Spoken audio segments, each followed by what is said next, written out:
Hello. I want to start by saying a few things about WikiLeaks and Julian Assange. WikiLeaks is one of the most important organizations and ideas of this century. It has inspired a generation of journalists and activists and struck fear in the hearts of politicians. And that impact is why Julian Assange has been viciously targeted by the US and UK governments and has been unjustly imprisoned for the last 11 years. Julian is now awaiting extradition to the US on ridiculous espionage charges that would effectively criminalize much of investigative journalism. WikiLeaks has reminded us of the role that journalism is supposed to serve and has advanced democracy, transparency, accountability, free speech, and human rights. Stella, you, Julian, and all of your colleagues have been so courageous in the face of spying, harassment, torture, prison, defamation, and lies. And I think that you deserve a big round of applause. So. Thank you.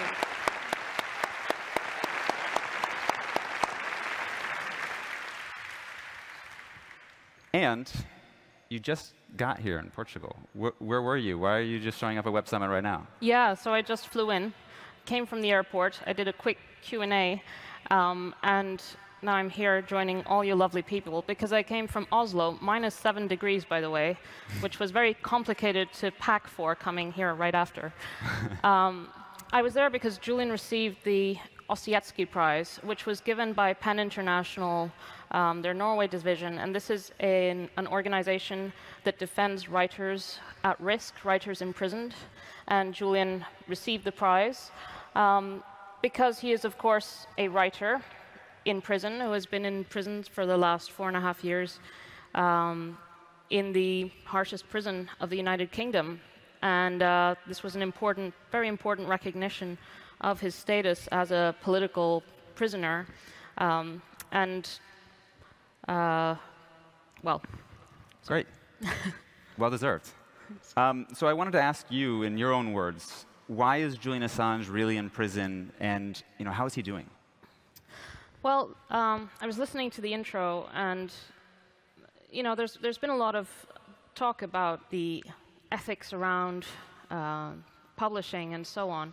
But the reality is that WikiLeaks publishing record is 100% authentic documents. These are documents and videos that showed war crimes being committed, the killings of over 15,000 civilians in Iraq that had not been accounted for, death squads in Afghanistan, and the list goes on and on. Actual crimes being committed by occupying forces. And of course, the reality is that Julian is in prison because he's being punished because he exposed a superpower that is in decline and that is willing to violate its own constitution, its own principles on free speech and freedom of the press in order to persecute a journalist.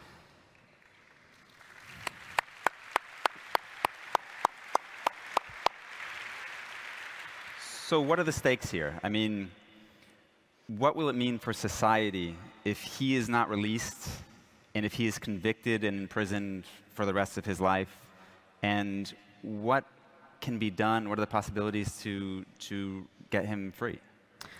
Well, the indictment of Julian, there's a before and an after. We're already in that dire scenario where a publisher has been indicted for literally receiving, possessing, and communicating information to the public.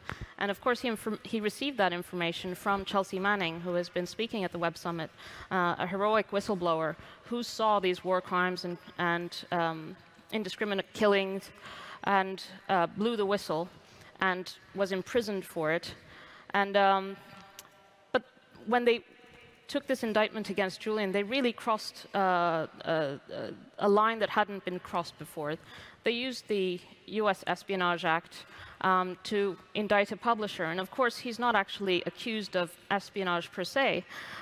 There's no allegation that he was publishing on behalf of a foreign power, rather that he was publishing on behalf, for the benefit of the public. And so this is a complete reframing of journalism as a danger and as something that needs to be restricted. Julian is not a US citizen. He is Australian. He was in the European Union at the time when he was publishing in partnership with other organizations, The Guardian, El País, and so on, New York Times. And they published the same information, also classified documents that were unauthorized. And so you could use the same principle to go after them. The New York Times problem, the famous. The New York Times problem, and this is what the Obama administration, the reason they gave, because the Obama administration didn't prosecute Julian over the Chelsea Manning leaks. In fact, they said they wouldn't. It was the Trump administration that brought this indictment in a context in which Donald Trump and his administration wanted to set a precedent, legal and political, to chill the press, to restrict freedom of the press, to make it dangerous to publish truthful and hard-hitting journalism. And that's where we find ourselves today. But the Biden administration is now in office, so everything's solved now, right?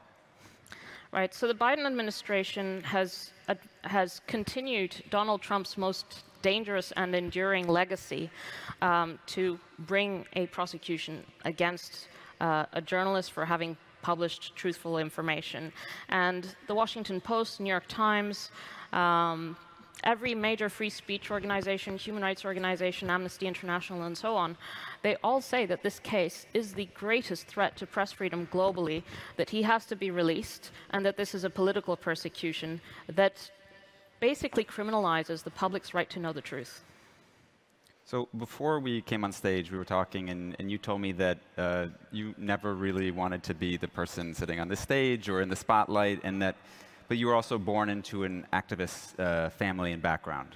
You know, you could have, you're a lawyer, you went to a nice, prestigious university, you could have had a much simpler, quieter, comfortable life, and instead you face so many sacrifices and injustices on a daily basis. And I'm wondering, was there a moment that you chose this path?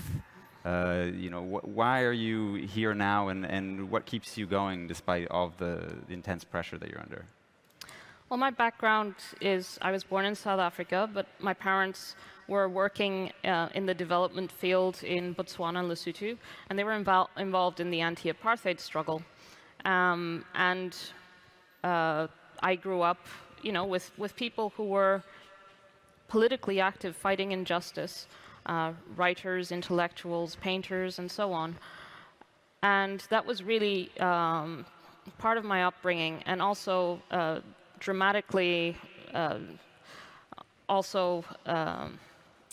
during that time when we were living in Botswana, my parents' friends, several of my parents' friends, but one very close friend got assassinated by a death squad, essentially, from South Africa that crossed the border in 1985. I was only 2.5, but this event kind of really shaped my outlook about, you know, this affected us very closely. Afterwards, I went on to study law and politics, and eventually became a lawyer. I got involved in Julian's case in 2011, and eventually we fell in love and started a family. And this was at a time when there were, you know, not only smears against Julian, but literal plots against him, his life, to kidnap and assassinate him. We found this out afterwards. But it was a very dangerous environment, and obviously this was a threatening environment. But after Julian's arrest and imprisonment, you know, we had 2 children together, and in spite of my disposition, which is not, you know, to be on a stage like this, this isn't, you know, how my most comfortable place, I thought, you know, that the greatest risk is that our children grow up without a father, and I need to speak out, and I need to advocate for Julian, not just for his release, but also to inform people about what the stakes are for everyone, because it is the public's right to know that is ultimately the target of this prosecution. Absolutely. I think the audience likes you. All right, I want to read you a headline from The Economist 2019. It goes, quote, "Why Julian Assange should be extradited. The WikiLeaks co-founder is accused of hacking, not leaking, and that is a serious crime. So 2 questions. The first one is, can you first please explain why this is complete BS?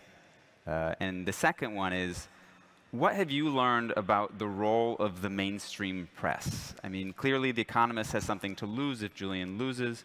And you know, I've experienced this also when you're at the center of the firestorm. You realize that just a lot of things aren't being, a lot of truths aren't being said, a lot of distortions, a lot of manipulations, and people that should maybe be your friends aren't acting as such. And so I wonder if you have anything to say about that. OK, that's a lot of questions in one. Well, I should say the Economist has particular beef with Julian. Aside from that, and I'll explain why, The Economist was also a magazine that took the position that Iraq should be invaded. And I think this is a very important, significant predictor. Some people have shifted their positions, but often you find that a lot of people who were hostile to Julian and WikiLeaks also were cheering on the Iraq war. So The Economist is one of those publications. And I'm not saying it's all bad, but also during the publication of the Podesta emails, it came out that the publisher of The Economist described herself as your loyal pal to Hillary Clinton. And obviously, Hillary Clinton's camp was not happy about WikiLeaks publications in 2016. And The Economist backed the Hillary campaign. So that's that. Apart from that, it's total bullshit because Julian is not accused of hacking. There's one charge under the Computer Fraud and Abuse Act, 5 years out of 175 years. It's what I call the PR charge. The one that they roll out, like the Economist just did, to pretend that this is about anything other than publishing, whereas 170 years are about publishing. And this one, when you look at it, it's not about hacking at all. It's about an alleged conversation between Julian and Chelsea Manning, in which the US says he was advising her on how to conceal her identity to access information that she already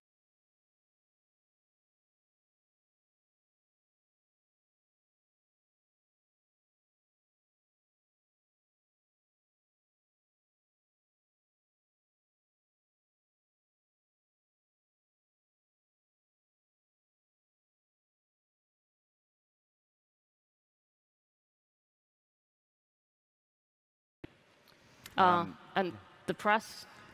The press.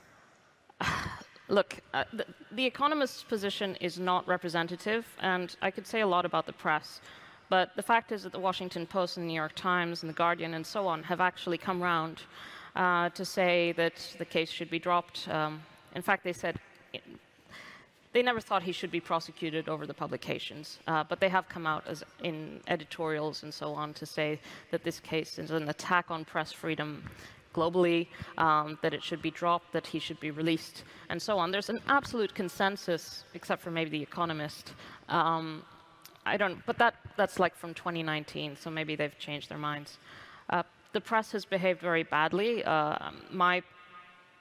In the past, they've come around, but it really is my belief that if Julian hadn't been so misrepresented and smeared in the press, he would not have spent a single day in prison. That their failure in their duty to report critically, objectively, in relation to the prosecution and persecution of a fellow journalist that they partnered with in relation to these very publications that he's indicted over.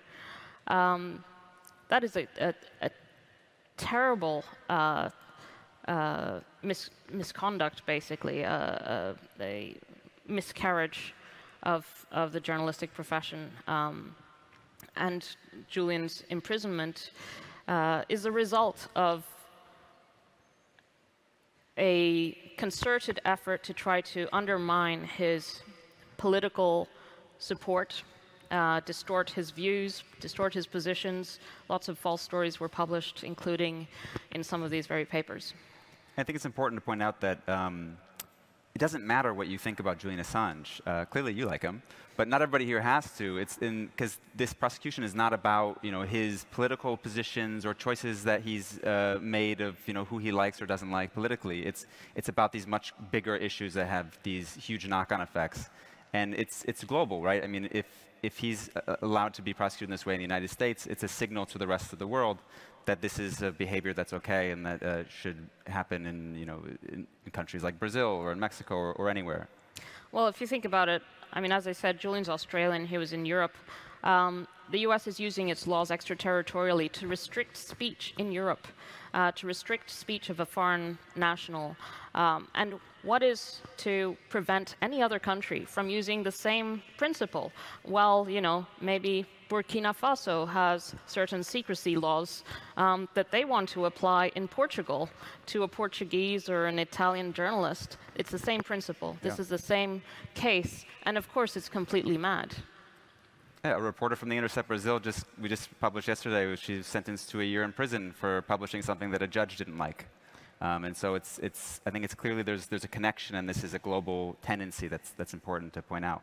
I wanted to switch gears a little bit and ask you, looking back, WikiLeaks and Julian have had this massive influence over the last 17 years with global politics and so many fronts. And do you have a sense of what Julian is most proud of from all this work that he's done with his colleagues? And is there any impact that has come out of this ordeal that keeps him and you inspired?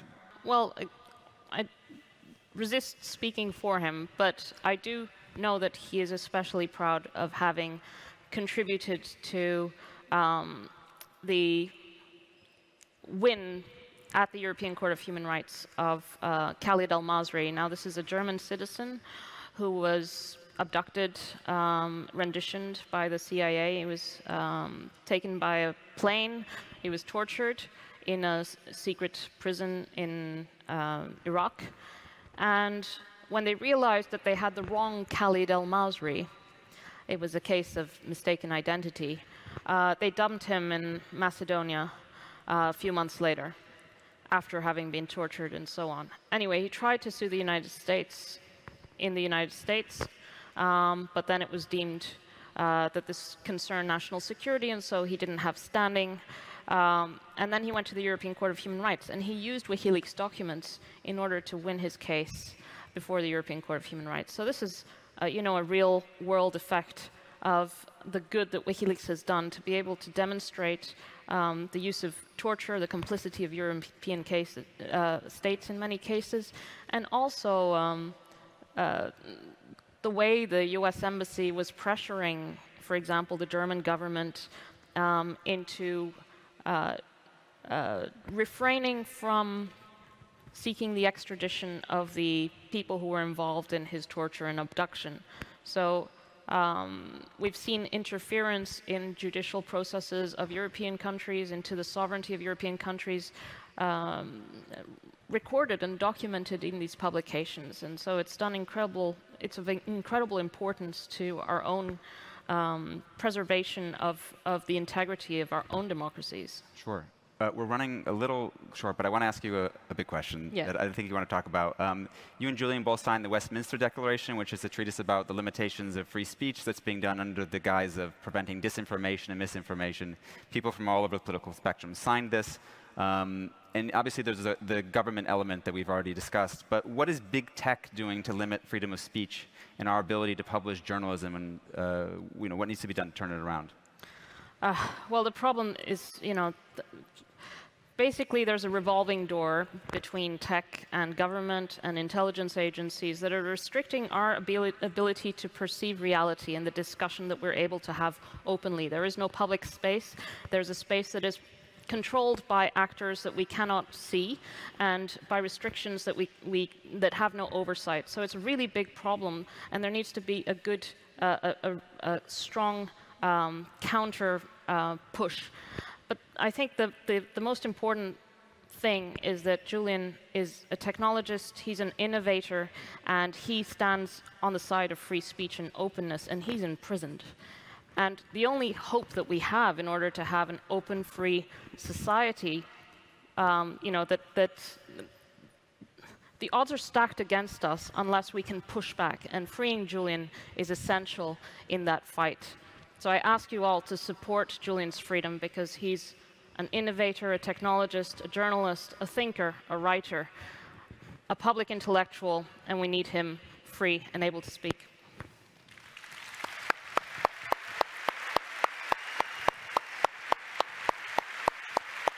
All right, we got time for one more. Last final thoughts, final message that you maybe have for people in the audience that are deciding between maybe pursuing that life of a little bit more comfort or pursuing a political life and a life of activism. Any inspiring thoughts or message to share? Well, look, I think the supposition that not speaking out, not taking positions that you actually believe in your interior is easier, I think that's completely false. And along the way, if you don't choose a path that is more in keeping with your internal thoughts and your internal life, you're not going to find your people. It's really important to find your people, and through struggle you actually grow, and you grow with the people that you're fighting with. So there are many different ways of being an activist. You don't have to be protesting every day. I have met a lot of people who have day jobs in municipalities, or teachers, or engineers, technologists. Just use your abilities for good and for humanity. That's great. One last round of applause for Stella Assange, Julian Assange, and everybody from WikiLeaks. Thank you.